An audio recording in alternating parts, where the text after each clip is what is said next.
مندوگل صاحب، سر اس وقت اگر آپ دیکھیں تو اپوزیشن اتحاد کا آج اجلاس ہوا تھا اور دو اہم فیصلے ہوئے ہیں۔ ایک تو آئین کی بحالی کے حوالے سے مہم چلائی جائے گی، اور دوسرا جہاں جہاں ان کو اجازت نہیں مل رہی اپنی سیاسی ایکٹیویٹیز کے لیے، جلسوں کے لیے، وہاں عدالتوں سے رجوع کیا جائے گا۔ آپ سمجھتے ہیں کہ احتجاج کرنا یا جلسے کرنا پی ٹی آئی کا آئینی حق ہے، انہیں نہیں روکا جانا چاہیے؟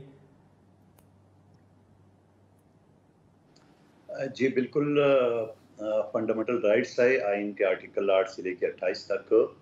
جلسے، جلوس، ریلیاں سب کی اجازت ہے، مگر اس کے ساتھ ساتھ شرائط بھی یہ ہے کہ کوئی قانون ہاتھ میں نہیں لے گا، کوئی سرکاری املاک پہ چڑھائی کرنے کی کوشش نہیں کرے گا، کوئی ٹریفک میں خلل ڈالنے کی کوشش نہیں کرے گا،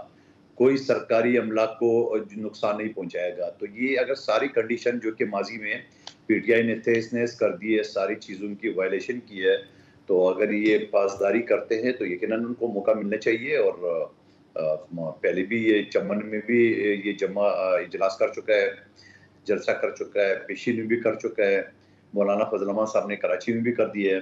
اب اگر جس کا جہاں اسٹرینتھ ہوتا ہے وہاں تو جلسہ کر لیتے، جہاں اسٹرینتھ نہیں ہے تو وہاں بہانہ بنا لیتے، اجازت نہیں ملی۔